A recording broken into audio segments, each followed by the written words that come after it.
Welcome viewers. Today we are going to discuss functions of a complex variable. This lecture is in continuation to my earlier lecture on the same topic, where I had discussed functions of a complex variable, their limit, continuity, differentiability and analyticity of functions of complex variables.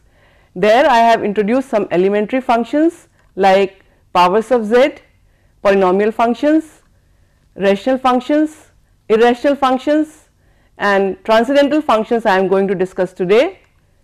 In this I will be discussing exponential functions, logarithmic functions, circular functions and hyperbolic functions. I will also be discussing mapping by elementary functions of complex variables, and finally conformal mapping will be discussed in this lecture. We start with exponential function. The function Ez, the exponential function Ez, we define it as Ex plus Iy as Ex multiplied by cos y plus I times sin y. We have defined this function in a manner so that when z becomes x, it is the usual exponential function of a real variable. So, when we take y is equal to 0, then z becomes a real variable and then Ez is the same as Ex, and when x is equal to 0, then this definition gives us Eiy is equal to cos y plus I sin y, and this is known as Euler's formula. Since cos y and sin y, they are functions of real variable y, so we can write down cos y as 1 minus y square by factorial 2 plus y4 of factorial 4 plus and so on. So, this is the cosine series. Similarly, we write down the sine series here, and it is y minus y cube by factorial 3 plus y5 by factorial 5 minus and so on. If I combine these terms, then Eiy is equal to 1 plus Iy plus this minus y square is written as Iy square by factorial 2 plus Iy cube by factorial 3 is coming from this, then y4 by factorial 4 is written as Iy raised to power 4 by factorial 4 and so on. So, if I arrange these terms in this particular manner, then one can see that this is nothing but expansion of Ex, where x is replaced by Iy. So, this is very similar to what we have for real variables. Now, if in the same formula I substitute minus y for y, then the Euler formula Eiy is equal to cos y plus I sin y, and this substitution will give me E minus Iy is equal to cos y minus I sin y. Adding these two equations, I will get cos y is equal to half Eiy plus E minus Iy. So, that is how we relate cosine function of a real variable as this. Similarly, if I subtract, then sin y is obtained as 1 upon 2i into Eiy minus E minus Iy. Using this, we can extend this idea to cosine function of a complex variable z as half of Eiz plus E minus Iz, and sin of z is 1 upon 2i into Eiz minus E minus of Iz. So, that is how we introduce the concept of sine and cosine functions of complex variables z. This is in terms of exponential functions. Once we know what is cosine z and sin z, we can write down tangent z as sin z over cosine z, cotangent z is 1 upon tangent z and so on. Again, if we write Ez is equal to Ex multiplied by cos y plus I sin y by the very definition of exponential function of z, then one can notice that this function satisfies CR conditions, like here u is Ex cos y, the real part, and the imaginary part v is Ex sin y. So, if we apply CR conditions, we can see that Ux is equal to Vy and Uy is equal to minus Vx in this case, and that simply means that the function is analytic, because these conditions are satisfied everywhere, and on the basis of this we can say that d by dz of Ez exists and it is computed as ux plus ivx, and substituting ux and vx from this we can see that this derivative is equal to Ez. So, we have a result that derivative of Ez is Ez. Now, this is also in line with function of a real variable where derivative of Ex is equal to Ex. Similarly, the magnitude of Ez is magnitude of Ex plus Iy, and this is written as Ex into Eiy. So, their magnitudes are multiplied, and the magnitude of Eiy is cos y plus I sin y magnitude, and this is equal to 1, and that gives us magnitude of Ez is equal to Ex. Similarly, the argument of Ez is equal to y. One can also notice that magnitude of Ez is always positive and Ez is not 0 for any value of z. We can define E minus z as E minus x multiplied by cos theta minus I sin theta. What I have done is I have replaced z by minus z. So, this x becomes minus x, and due to minus y, this minus y will appear. So, we have E minus z is equal to E minus x into cos theta minus I sin theta. If we can multiply Ez and E minus z, this is equal to E minus x plus x multiplied by cos theta minus I sin theta plus cos theta plus I sin theta. Multiply the two, it is cos square theta minus I square sin square theta, and because minus I square is minus 1. So, we will have cos square plus sin square theta from this product, and ultimately we will have E 0 which is 1. Now, this is also in line with real variables. Further, if we say e raised to power 2 pi I, so real part is 0, the complex part y is 2 pi. So, if I write y is equal to 2 pi in our Euler formula, then this will be 1, and e raised to power pi I and e minus pi I both are equal to minus 1. One can also get e I pi by 2 as I, and e minus pi I by 2 is minus I. Further, e z plus 2 pi I is equal to e raised to power z multiplied by e 2 pi I, and since e 2 pi I have already proved it to 1. So, I can say e z plus 2 pi I is equal to E z, and from here one can notice that exponential function is periodic function of period 2 pi I. This period is imaginary. So, in this sense exponential function is periodic. Now, let us solve this equation E z is equal to minus 2. One can write E z is equal to minus 2 as minus of E z is equal to 2, and minus of E z can be written as E z plus I z, and 2 I am writing as e raised to power log 2. 2 is a real number. So, this can also be written as e raised to power log 2 because exponential and log are inverse functions.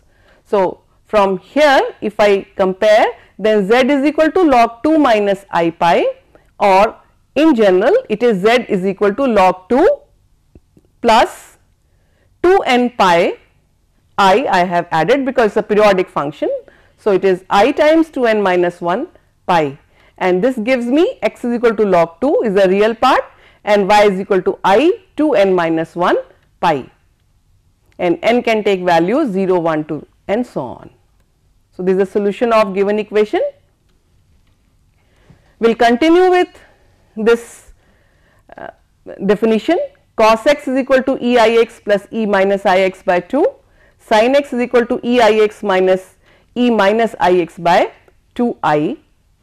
and cos z is equal to e I z plus e minus I z by 2 is just an extension for this, and from here sin z is equal to e I z minus e minus I z over 2 I. From these formulae one can easily notice that cos of minus z is the same as cos z and sin of minus z is equal to minus sin z. From here you can notice,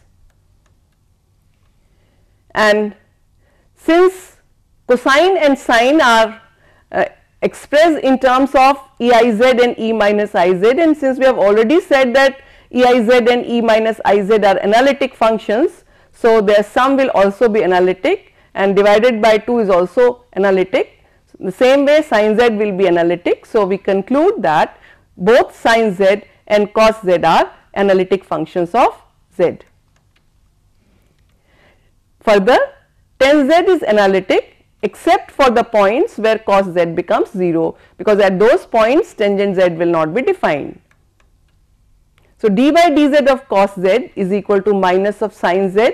One can easily differentiate this and that comes out to be minus sin z, and using this formula d by dz of sin z comes out to be cos z, and one can again write down tangent z as sin z upon cos z, and with some simplifications and manipulations one can obtain d by dz of tangent z is equal to sec square z. Here one may notice that these formulas are very similar to what we have for real variables, because we know d by dx of cos x is equal to minus sin x, d by dx of sin x is equal to cos x, d by dx of tangent x is equal to sec square x. So, derivative of sine cosine functions of a complex variable are the same as what we had earlier for real variables. This is not all, other formulae can also be proved in the same lines.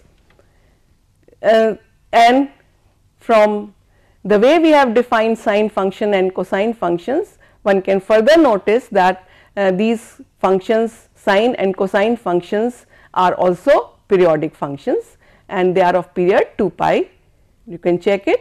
Cos z plus 2n pi is equal to e I z plus 2n pi plus e minus I times z plus 2n pi divided by 2, and since exponential functions are periodic, so this part is written as simply e I z and this part is written as e minus I z, and this gives me cos z. So, cos z plus 2n pi it gives me cos z. This proves that cos z is periodic function. You can similarly prove sin z is also a periodic function, and in fact all the formulae which we have obtained in trigonometry using real variables, these formulae can be developed for complex variables also. I will take some examples. Let me consider this product E z1 into E z2. I write down E z1 as E x1 cos y1 plus I sin y1 by the definition of E z1. Similarly, E z2 is written as E x1 cos y2 plus I sin y2. If I multiply these two terms, I will have E x1 into E x2 is common, and this is multiplied by this, and cos y1 cos y2 minus sin y1 sin y2 is the real part, and this is nothing but cos y1 plus y2 plus I times, if I collect the imaginary parts in the product, it will be sin y1 into cos y2 and cos y1 into sin y2. This is nothing but sin of y1 plus y2. So, this is written as E x1 plus x2 plus I times y1 plus y2, and that gives me E z1 plus z2. So, this formula is also very similar to what we have for real variables. E x1 multiplied by E x2 is E of x1 plus x2, that is the corresponding formula for real variables. So, this formula is also applicable for complex variables. So, this is what we have. Then cos square z plus sin square z is also 1 can check from here.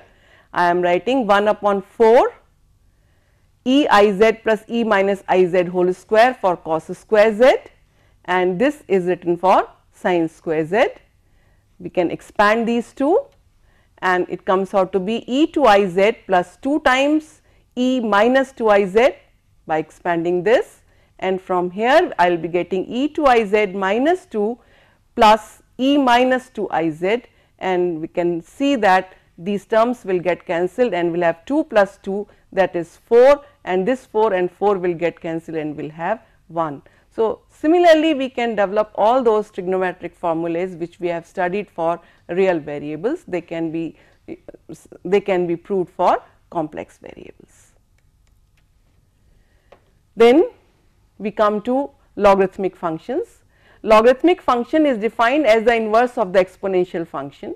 So, we write w is equal to log z, then z is equal to e w. So, that is how we write that logarithmic function is inverse of exponential function. So, from here if we multiply e w 1 and e w 2, then it will be equal to e w 1 plus w 2. You can check, this is nothing but log z 1. If we take the log of this, then it is log of z 1 into z 2 is equal to log of e w 1 plus w 2. We can simplify it and it comes out to be log z 1 plus log z 2. We can express this function in polar form. So, log of z is equal to log of z I am writing as r cos theta plus I r sin theta. So, log of z is log of r cos theta plus I r sin theta, and since cosine theta and sin theta are periodic functions. So, I write log of r cos theta plus 2 n pi plus I sin theta plus 2 n pi, and this can be written as log r e I theta plus 2 n pi, or I can rewrite it as log r plus I times theta plus 2 n pi, and n is an integer in this case. So, this gives me the log of z in polar form. One can notice from the earlier formula that log z has infinitely many values, and the principal value of log z is written as log of z. Notice the difference. This is equal to log r plus I theta, where theta varies from minus pi to pi, or sometimes we take theta from 0 to 2 pi. One can also calculate the derivative. D by dz of ln z is equal to 1 upon z, and then we can define the function z raised to power c as e times c ln z. So, z raised to power c is defined as this, and since this function is multivalued, so z c is also multivalued. So, we can define z c in terms of log function. So, z square, z cube etc., they are defined as repeated multiplications, but if c is a different number, not necessarily 2, 3 or a real or a natural number, then we can define z raised to power c in this particular manner. So, since I said that z c is a multivalued function, so it will have a principal value, and for principal value we write z c is equal to e raised to power c l n z. So, this is the principal value of z raised to power c.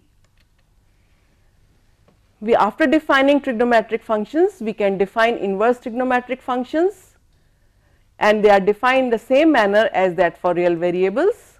That is, w is equal to sin inverse z means z is equal to sin w, and w is equal to cos inverse z implies z is equal to cos w.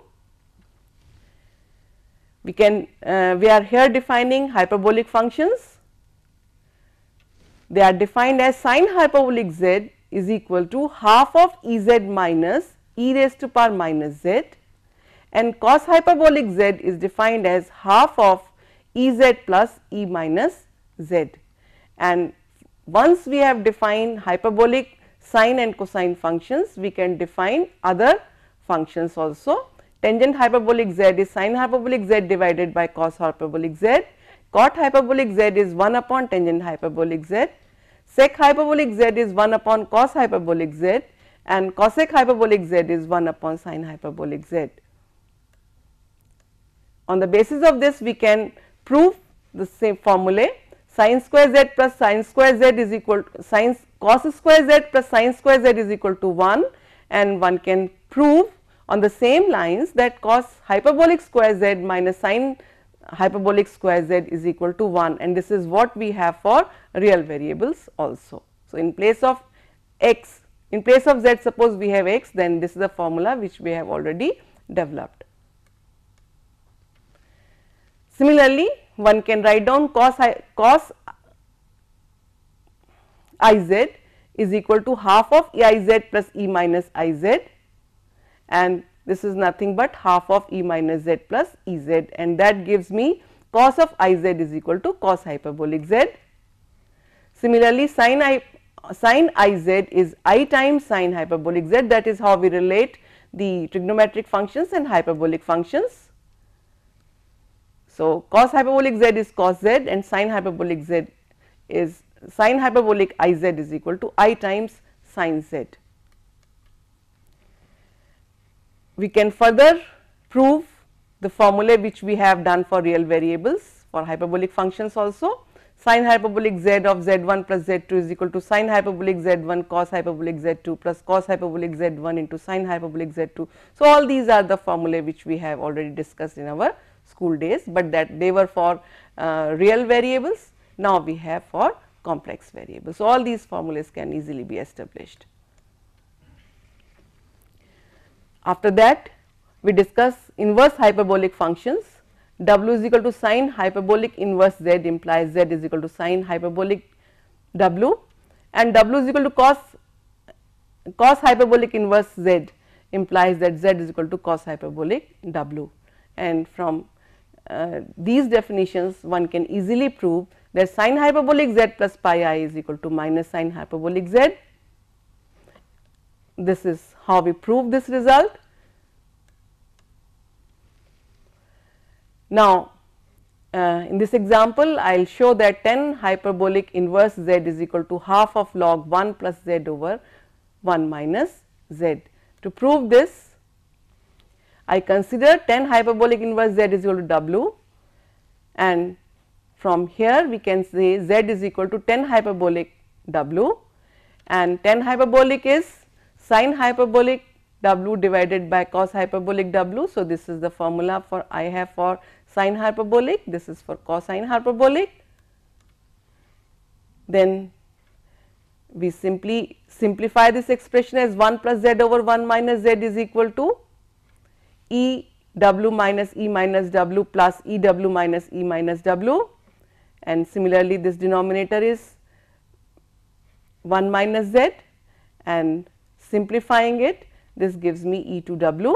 Taking log on both the sides, we will get log 1 plus z over 1 minus z is equal to 2 w, and simplifying it, w is equal to half of log 1 plus z over 1 minus z. So, this is what we have to prove.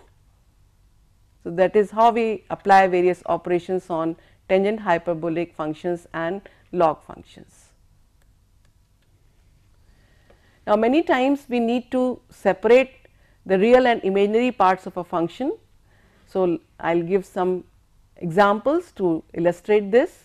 So, let us say we have been given z raised to power n, and we have to express it in its real and imaginary parts. So, to do this, let me write down this as x plus I y raised to power n, or I write it as r cos theta plus I sin theta raised to power n, and expanding it, it is r raised to power n cos n theta plus I r n sin n theta, where r is equal to under root of x square plus y square and theta is equal to tan inverse y by x. So, this function has real part as r raised to power n cos n theta and imaginary part as r n sin n theta. Similarly, E x plus I y can be written in real and imaginary parts as E x cos y plus I times E x sin y. So, real part is E x cos y and imaginary part is E x sin y.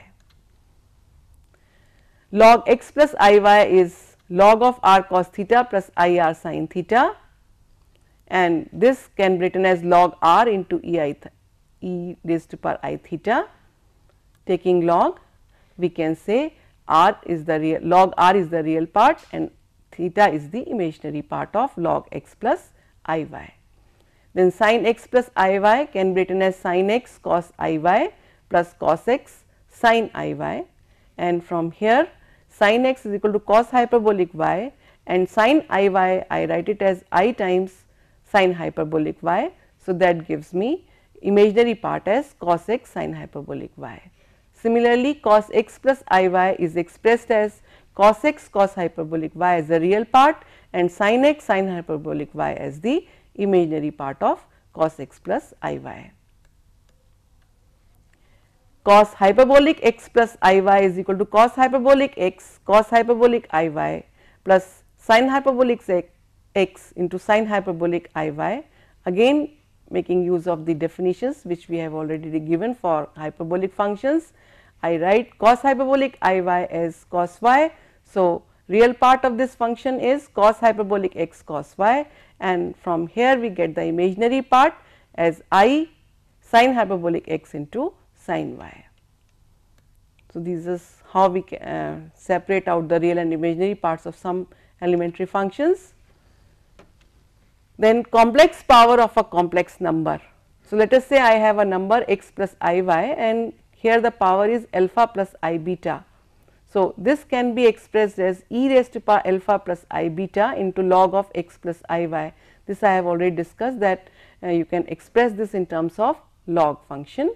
The function will have infinitely many values because this value will be multi-valued and the principal value is taken most of the cases.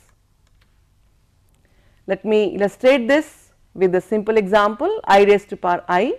How we simplify I raised to power I as e exponential of I times log I. Actually, I raised to power I is e raised to power I raised to power I, and I raised to power I am writing as I log I. So,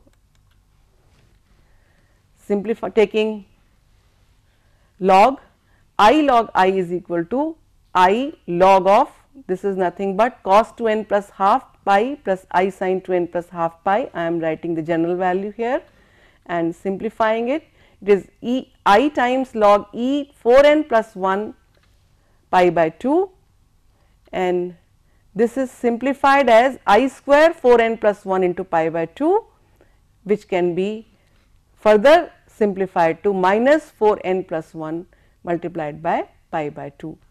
From here we write down I raised to power I is equal to exponential of minus 4 n plus 1 multiplied by pi by 2. The next example, the function sec x plus iy is expressed as a plus ib. That means, we want to write down this function in its real and imaginary parts. So, first sec x plus iy is equal to 1 upon cos x plus iy, and then I multiply numerator and denominator by 2 cos x minus iy, and this on simplification gives 2 cos x cos iy plus 2 sin x sin iy, and this we apply CD formula here. It is cos 2x plus cos 2 iy, and this means sec x plus iy is equal to 2 cos x cos hyperbolic y here divided by cos 2x plus cos hyperbolic 2y plus I times, I is coming from this, and 2 sin x sin hyperbolic y divided by cos 2x plus cos hyperbolic 2y. So, this is my A and this is B. So, sec x plus iy is expressed as real part plus I times the imaginary part. For the second part, tan inverse x plus iy, we take A plus ib is tan inverse x plus iy, and we write A minus ib is tan inverse x minus I y. Then adding these two we will get tan to a is equal to tan of tan inverse x plus I y plus tan inverse x minus I y. So, what I have done is I have added and then taken the tan on both the sides, and after that this is expanded. So, it is x plus I y plus x minus I y divided by 1 minus x plus I y into x minus I y. Adding we will have 2x in the numerator, and this will be simplified to 1 minus x square minus y square. So, from here we can say 2a is equal to tan inverse 2x over 1 minus x square minus y square, or a is equal to half of tan inverse 2x over 1 minus x square minus y square. So, that gives me the a part, and to calculate b part I will subtract the 2. So, it will be tangent to I b is equal to tan of tan inverse x plus I y minus tan inverse x minus I y. Then I apply the formula, and this gives me 2 I y divided by 1 plus x square plus y square. So, when I simplify it I will get this, and on the left hand side I will have I times tangent hyperbolic 2b, because tangent to I b is I times tangent hyperbolic 2b, and from this I can say b is equal to 1 upon 2 tangent hyperbolic inverse 2y divided by 1 plus x square plus y square. This I will get cancelled with this, and then further simplification will yield me the imaginary part b as this. So, I have obtained a and I have obtained b. So, tan inverse x plus I y is expressed as a plus I b. So, this is what I have written here, this is a plus I times b. In the next example, we solve cos z is equal to 2z is a complex variable. So, cos z we write it as e I z plus e minus I z by 2 is equal to 2, and then we can write e minus I z, we can write it as 1 upon e I z, and simplify this equation. It will give me e I z square minus 4 times e I z, this is the term which is coming from the right hand side, plus 1 equal to 0, and this is a quadratic in e I z. So, e I z is equal to 2 plus minus under root 4 minus 1, and that means I z is equal to log 2 plus under root 3 plus 2 n pi I, this is the general expression, and z is equal to 2 n pi minus I log 2 plus minus root 3, or we can say it is 2 n pi minus plus log 2 plus root 3. So, this is the general value for z which will satisfy this equation. Now, we will discuss mapping by complex functions. So, let us consider a complex function of a complex variable z. So, w is a mapping from z plane to w plane. So, we write w is equal to f of z, and we express this function as u x y the real part and imaginary part is v x y. Now, when we define this function, then what we are doing is we are taking a point in z plane and that will map to a point in the w plane. But when we take continuous real functions y is equal to f x of a real variable, then we know that it represents a curve in x y plane. So, we want to see how curves in z plane will map to curves in the w plane.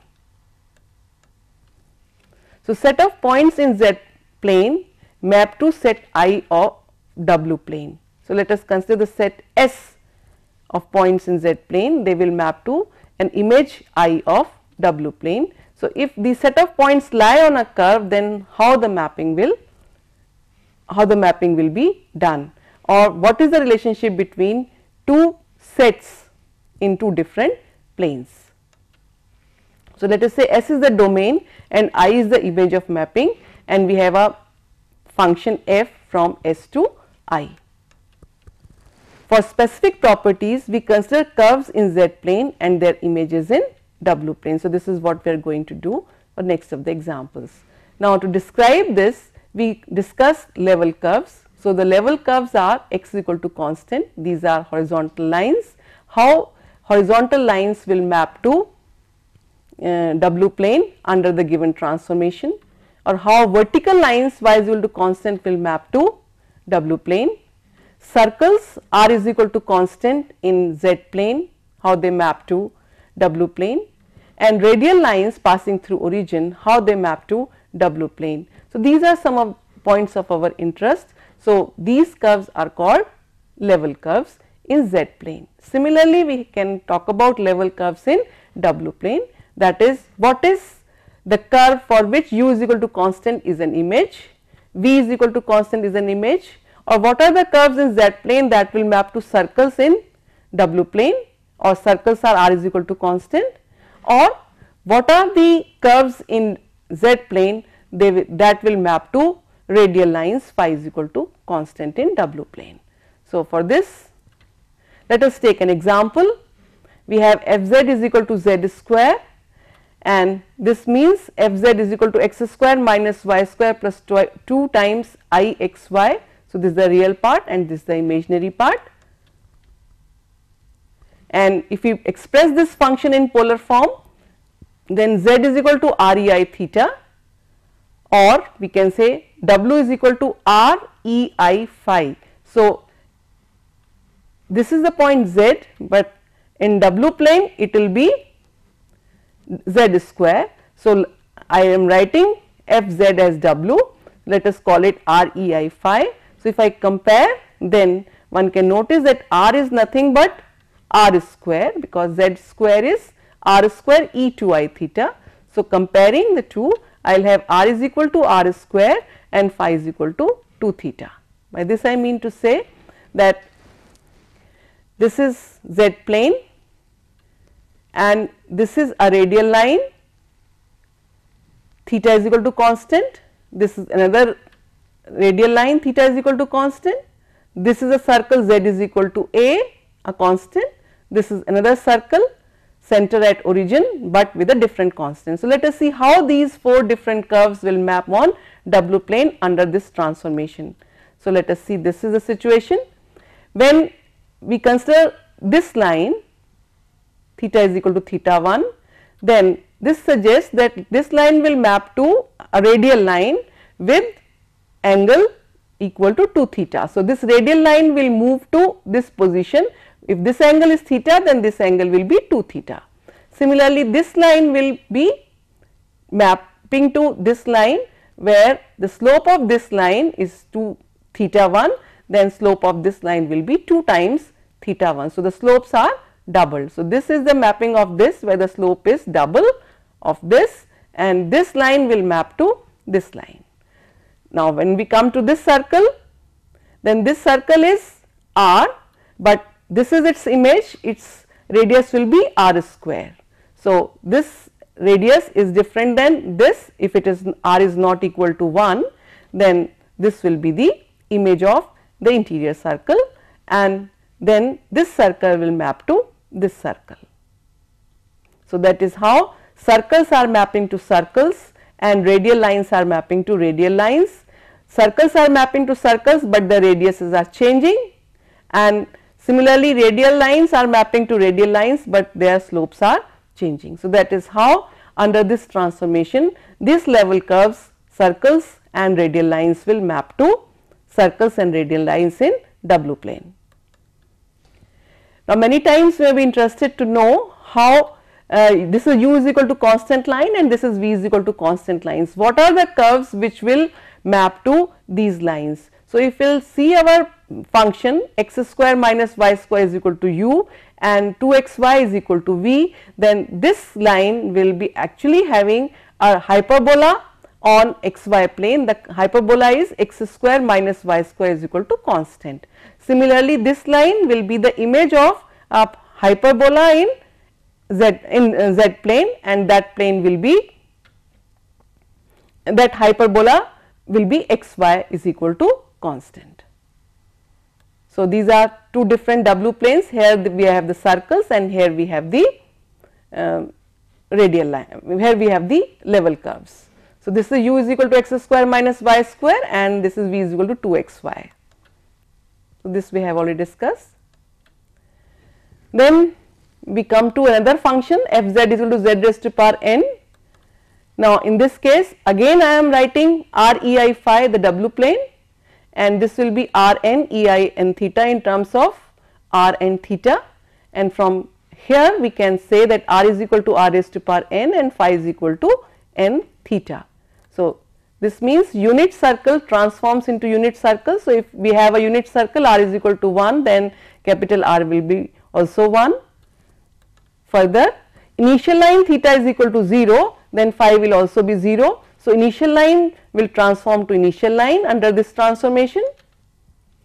Circle r is equal to r naught transforms into the circle rho is equal to r naught raised to power n, and line theta is equal to theta naught transforms to the line phi is equal to n theta naught. That means the angle will be rotated and it will be n times the original angle theta naught, and line theta is equal to pi by n in particular will transform to the line phi is equal to pi. So, if we consider this, then if this is the line with angle theta is equal to pi by n, then this line will map to this line having slope theta is equal to pi. So, if we consider all such points here, then we can say that the region enclosed by this line and this initial line will be the upper half plane of W. So, that is how this region will map to the upper half region of W plane. Now, we discuss translation under the mapping. W is equal to z plus C1 plus IC2. So, if I add a constant, this time a complex constant, then translation of points will take place. So, let us say that z points are translated by distance C1 along real axis and C2 along imaginary axis.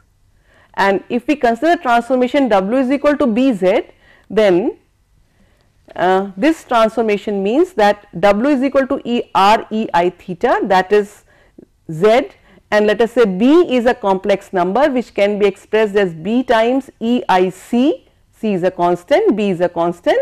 So, if we combine the two, it is the magnitude is BR and the angle is theta plus C. So, this gives me R is equal to B times R and angle will be rotated by C. So, rotation of radial axis by an angle C will occur under this transformation, and the radial vector becomes BR. It will be expanded or contracted depending upon the magnitude of B. If B is greater than 1, then capital R will be greater than R. So, it is expansion, and if B is less than 1, then capital R will be contracted. So, we have this situation. Now, we will have a combination of rotation plus translation. W is equal to Bz plus C. So, rotation plus translation. So, example is W is equal to 1 plus Iz plus 1 minus I. So, this is my B and this is my C. So, under this transformation, let us consider this region, a rectangular region, and let me say that this point is 1 plus I. Then since I have to rotate, the point will be translated by a distance 1 minus I.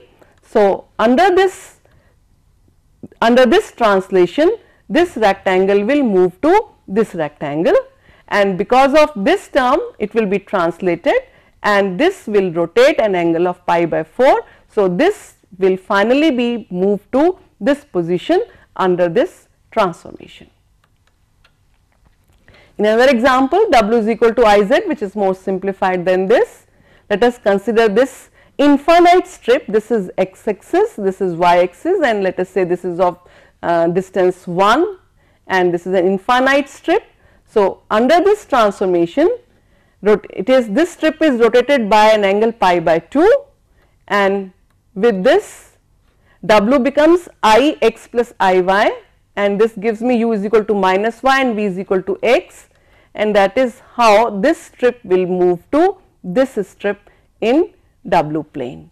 So, different regions are mapped to different regions. Now, we consider inverse function w is equal to 1 upon z. Now, we may notice that this function is analytic except at z is equal to 0, and when we write down this function as re I phi on w plane and r minus 1 e minus I theta, the right hand side, then this is equal to, this implies that r is equal to 1 upon r and phi is equal to minus theta. That means, if I have a point on z plane as this, then this point will map to w plane here. By how I arrive at this point? See, this, let us say this is a unit circle, then this is a point outside the unit circle. So, 1 upon r will be, this r is greater than 1. So, 1 upon r will be smaller than 1. So, this point will map to a point inside the unit circle. So, that is why this point is inside the unit circle.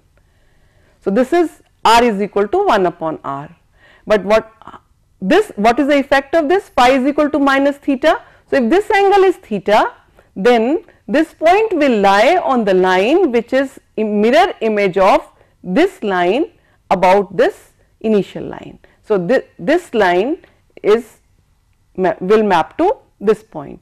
So, this point will map to a point here, which indicates that it is inside, and it will lie on the line phi is equal to minus theta. So, this way different points will map to different points in w plane. Let me rewrite this.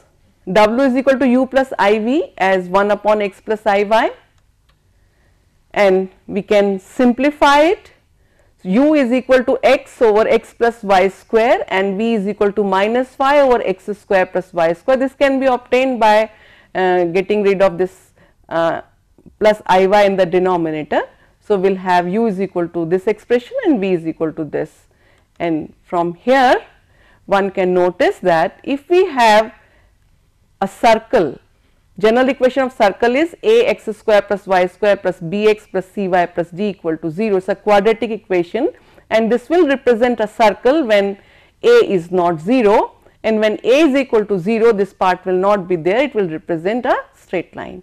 So, this is actually a general quadratic equation. It may represent a line or a circle. So, if we consider a line or a circle, then under this transformation it will map to this, and this again is a quadratic. So, it may be a circle or a straight line. So, after this transformation, this will be simplified to du square plus v square plus bu plus cv plus a equal to 0. So, this is again a quadratic, it will represent line or a circle. So, that the idea is the circles and lines in the z plane will map to lines or circle in the w plane. Different situations are possible. So, let us see what will happen in different cases. So, this is the curve in the xy plane and this is the curve in z in w plane. Then if I consider the case when a and d are 0, a is 0 means this part is not there, d is 0 means this part is not there. So, we have bx plus cy is equal to 0, it represents a line passing through the origin. So, a line passing through the origin in z plane will map to a line passing through the origin, because d and a being 0 in z plane, in w plane also it is bu plus cv. So, line passing through origin will map to line passing through the origin. However, if a is not 0 and d is equal to 0, then z plane will represent a circle passing through origin and w plane will represent lines not passing through the origin. So, that is how curves which are circles passing through origin in the z plane, they will become lines passing through origin in the w plane, lines not passing through origin in the w plane. In the next case, when d is not 0 and a is equal to 0, then in z plane they represent lines not passed through origin, and in w plane we will be having circles passing through origin. So, these are different cases, and accordingly circles and lines can be circles and lines, the level curves in Z plane will map to corresponding curves in W plane. Another transformation of importance is the linear fractional transformation. We define a linear fractional transformation W is equal to Tz as Az plus B divided by Cz plus D. You may notice that in the numerator we have a linear function, in the denominator also we have a linear function, and since we are dividing them we call it a linear fractional transformation. Here A, B, C, D are complex constants. Now this transformation is meaningful only when AD minus BC is not equal to 0, because if AD minus BC equal to 0, then we can write it as B by A is equal to D by C, and you can take A outside from this numerator and C outside from this denominator, and if this condition is satisfied then the two things will cancel out and what we have is simply W is equal to a constant. So, this mapping is of not our interest. So, we will consider the case when AD minus BC is not 0. Now, this mapping one can always simplify it and write it as Z is equal to minus dW plus B divided by CW minus A, and that means for every W there is a corresponding Z in Z plane. That means the transformation is invertible, and invertible transformation is always 1 1 on 2. So, we can say that T assigns each point of Z plane to a point in the W plane, and similarly T inverse assigns each point of W plane to a point in Z plane. The exception is a point Z is equal to minus D by C when C is not 0. This is the exception because when denominator is 0 then this mapping is undefined. So, apart from this, this mapping is defined everywhere, and you can have a corresponding point in W for a given Z. Similarly, for T inverse it assigns a point of W plane to a point in Z plane, and the exception is this point. So, the mapping is defined for all points except these 2 points. In fact, we say that this mapping which is not defined for minus D by Z is equal to minus D by C, if we add a point infinity in W plane, then we can say that this mapping will map to infinity corresponding to point minus D by C, or minus D by C under this transformation will map to infinity in W plane. Similarly, we can say that A by C will map to infinity in Z plane. So, W is equal to A by C will map to infinity in Z plane. So, this way we are adding infinity in our complex plane, and the plane is then called extended complex plane. Then we define a fixed point of a mapping. A fixed point of a mapping W is equal to Fz is a point such that Fz is equal to Z. Example is the fixed points of Fz is equal to 1 over Z are 1 and minus 1, and this definition suggests that 1 will map to 1 and minus 1 will map to minus 1 under this transformation. And how we obtain this? You can simply write down 1 upon Z is equal to Z, 1 upon Z equal to Z, then it becomes Z square is equal to 1, and solving it will get Z is equal to 1 and Z is equal to minus 1. The next example will show that the fixed points of a linear fractional transformations are given by this expression. This can be obtained by writing Fz is equal to Z and simplifying the expression will get Cz square minus A minus dz minus B equal to 0. So, we say that when the transformation Tz is an identity transformation when A is equal to D, this is 0, and B and C are also 0, B and C are also 0. So, this equation is trivially satisfied. That means, every point will map to itself, and such a transformation is an identity transformation. So, under this condition the linear fractional transformation will become an identity transformation. And on the basis of this we establish a theorem that a linear fractional transformation which is not an identity transformation has at the most two fixed points.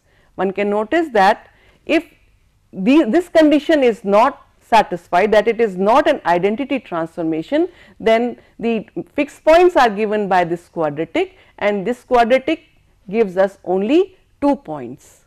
So, if we are having more than 2 points, then we say that the mapping is an identity transformation. So, this is what the theorem is. I am not giving you the proof of the theorem, just the theorem, and we can use it for checking whether a transformation is identity transformation or not. If a linear fractional transformation has 3 or more fixed points, then it is an identity transformation. So, this is the direct consequence of this. There is one more theorem which is used to get the linear fractional transformation, and we say we can specify 3 different points such that Z1 maps to W1, Z2 maps to W2, Z3 maps to W3, then there exists a unique transformation given by this expression. Again the proof is not included. These are the mappings by simple functions. Now, I will discuss mapping by exponential function.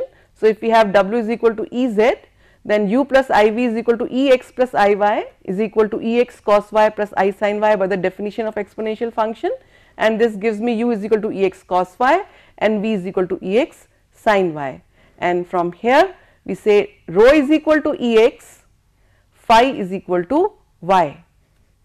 From here rho is equal to ex in radial form and phi is equal to y, and that means lines x is equal to constant will transform to circles r is equal to ec, and lines y is equal to c dash will transform to radial lines y is equal to c dash. With this we come to an important concept of conformal transformation. A mapping is said to be conformal or angle preserving if it preserves angle between oriented curves in magnitude as well as in sense. By this I mean to say that if I have two curves, let us call them C1 and C2 in z plane, and the angle between the two curves, which is the angle between the corresponding tangents, that is this tangent and this tangent, then if this angle is theta 1, so when these two curves will map to this curve and this curve in W plane, then their angles are preserved. So, that means if this angle is theta, this angle is also theta. They are preserved in magnitude as well as in sense. As well as in sense means that if we measure angle from C1 to C2, here also we will measure angle from C1 to C2. So, if this angle is clockwise, then this will also be clockwise. So, that is the meaning of angle preserving transformation, or we call it a conformal transformation. So, let us say that zt is equal to xt plus iyt is the equation of curve. It is a equation of curve because as t changes, t is the parameter of the curve. As we change t, we will have different points, and these different points constitute the curve. And W2 is equal to f of zt is the image of this curve, and we write it as uxy plus ivxy. Let us say z0 is a point on curve C, then the corresponding point W0, which is f of zt0, is the image point of the image curve C star. Then dw by dt will be written as df by dz into dz by dt. From here is a composite mapping. So, dw by dt is equal to df by dz into dz by dt, and if C has a unique tangent at z0, that means df by dz at z0 is not 0. If it is not unique tangent, if this is 0, then we cannot find a tangent uniquely. So, this has to be non-zero. So, if df by dz is non-zero, dz by dt is not 0 because it is a curve and t is varying, dz by dt is not 0. So, dw by dt is not 0. That means, if the tangent is well defined at C, the tangent of its image will also be well defined. So, C star also has a unique tangent at W0, and from here we can find out that argument of dw by dt is argument of df by dz plus argument of dz by dt, which will be simplified to get argument of df by dz is equal to argument of dw by dt minus argument of dz by dt. And this means the angle of rotation for the transformation is same for all curves. That means, if I take different curves, they will move different, their angle of rotation will be the same, and that means if we take two curves in z plane, then the corresponding two curves in w plane will also move in the same angle, and so the net effect will be the no rotation. So, this gives us a theorem that the mapping defined by analytic function is conformal except at the points where f dash z is 0. So, at f dash z 0 means the tangents are not defined, so there will be a problem, but for all other points, if the function is analytic, then the mapping will be conformal. So, this is an important result, and the points where this is 0, those points are called critical points, and there the angle may not be preserved, but for rest of the curves the angle will be preserved. So, this is an example. We consider f z is equal to z square. This function is analytic, which is conformal at all points except at z is equal to 0. So, z is equal to 0 is z is equal to 0 is a critical point. One may also notice that f dash z is 0 at z is equal to 0. So, this is a critical point, and this says that at z is equal to 0 mapping is not conformal, but at all other points mapping is conformal, angles are preserved, and in fact at z is equal to 0 radial lines there, when we draw two radius lines, the distance between them are doubled. This we have already seen in an example. So, this function f z is equal to z square being analytic is conformal except at z is equal to 0. So, with this we have covered a portion of complex variable, where we have discussed function of complex variables, we have discussed some elementary functions and mappings, and finally, we have described conformal mapping. That is it. Thank you.